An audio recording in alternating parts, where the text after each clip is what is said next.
All right. Welcome to the first Real Talk with Rebecca Steeves Realty, our inaugural podcast.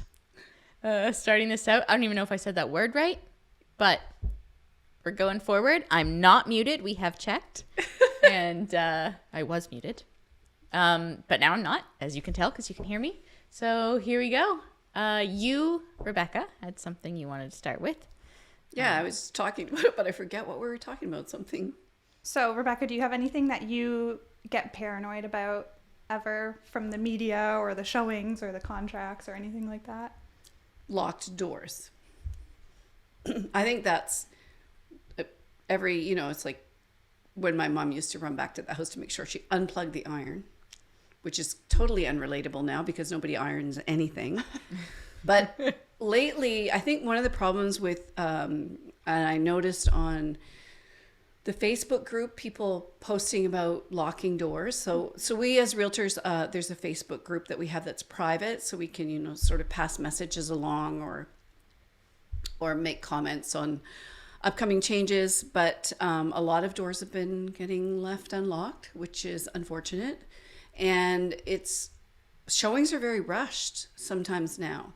So people are only getting like 15 minutes in a house, which is barely enough to go around and show the house, let alone go around for a second time and lock all the doors. Because sometimes you're not even getting to lock the doors, the other realtor's waiting there. So, it is something that when you do have a vacant, I've driven back before to make sure doors are locked. They're always locked, but I go back in and I'm like, okay, I'm locking the door, and I check it, and then we finish the showing, I go out the front door, and then I'm like, oh, I gotta go check that back door again, even though I walked through locking it in my head so that I'd remember. I go back again. And like you said, it's locked. I've done it. Do you remember the showing last year? We kept finding this house unlocked 3 times. Yeah, one house. We didn't know I don't remember this. that the seller was having a friend check on the house, but the friend didn't know how to properly lock the door. And she never told us she had her neighborhood friend come and check on the house after showings. And it was the first time one of the realtors from our office said the front door's unlocked. And it happened twice. And I called the seller, and I'm like, because they were away, the house was vacant. And I'm like, do you have someone that's coming over to the house?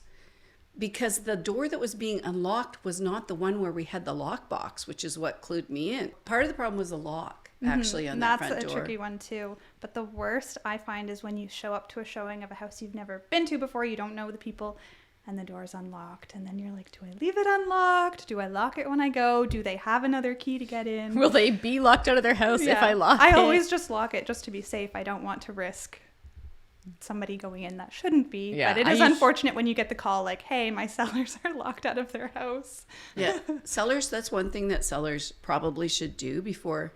And you made kind of an amusing video about this.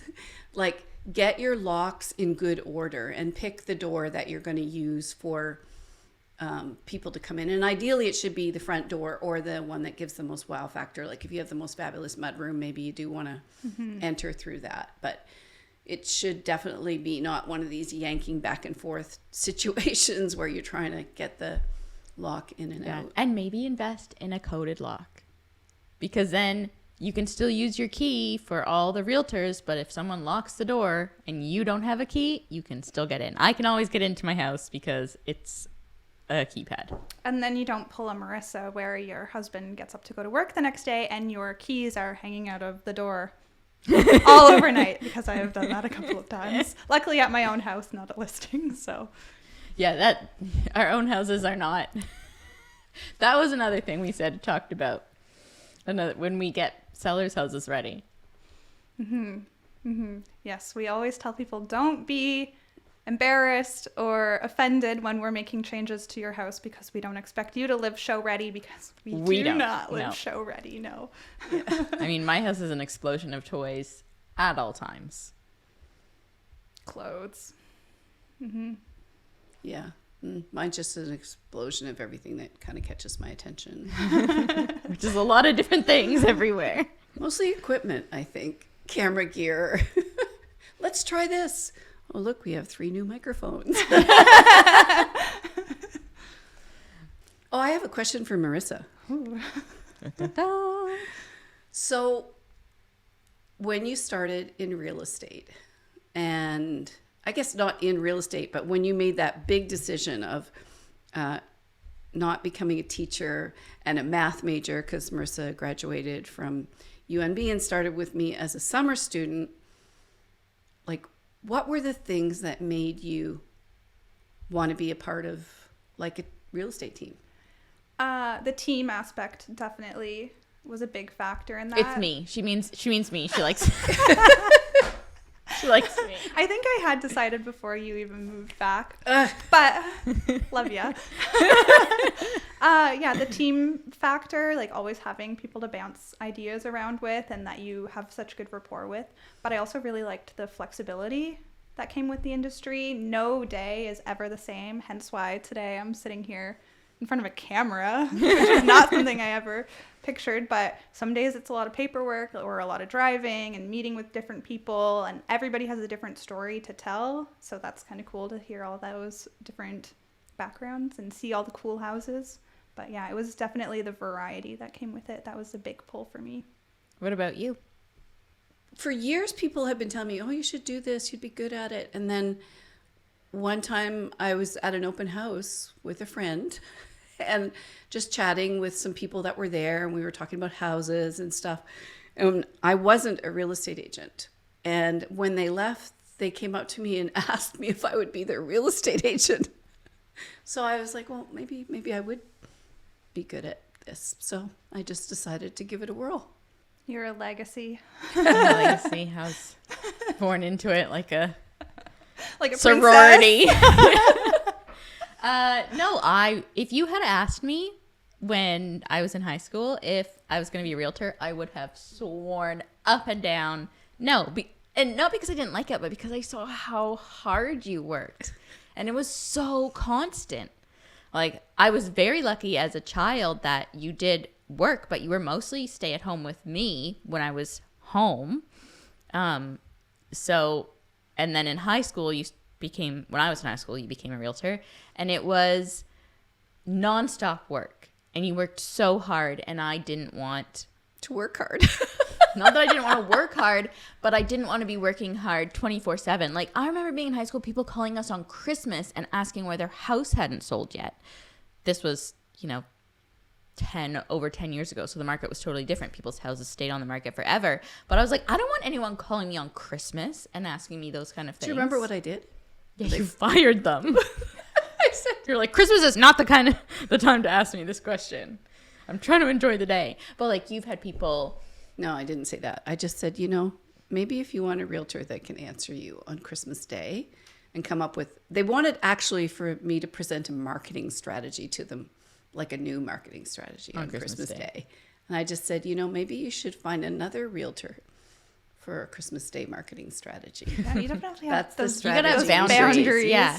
But so I didn't want that because growing up, because I'd seen that and I wanted a more normal, balanced, like work to life ratio. And then when we moved back from Vietnam, I happily worked for you as an assistant, and I knew I was good at sales. I'd done sales prior in high school, and everyone told me I was good at sales. But when I came back from Vietnam, I felt very much like I didn't want to be pushing things on people that they didn't need. But you need houses. It's one of those, the like hierarchy of things you need: food, shelter. I'm helping people get something they need, and I like people. But at the same time, it gives me the flexibility to be present.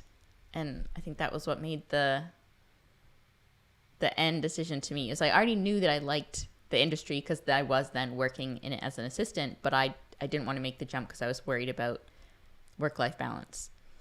That's another benefit of the team thing. If you know you need to be dropping the ball sometimes, there's somebody who's going to be there picking it up, putting it back in the court for you. So. I can say without a doubt that I wouldn't be doing it without you two specifically, because I love my clients and I like what I do, but yeah, I mean, I had a baby last year. If you're a realtor, there's no mat leave. You guys were my mat leave. Like, I couldn't, I would just been incomeless if it wasn't for you guys, you know?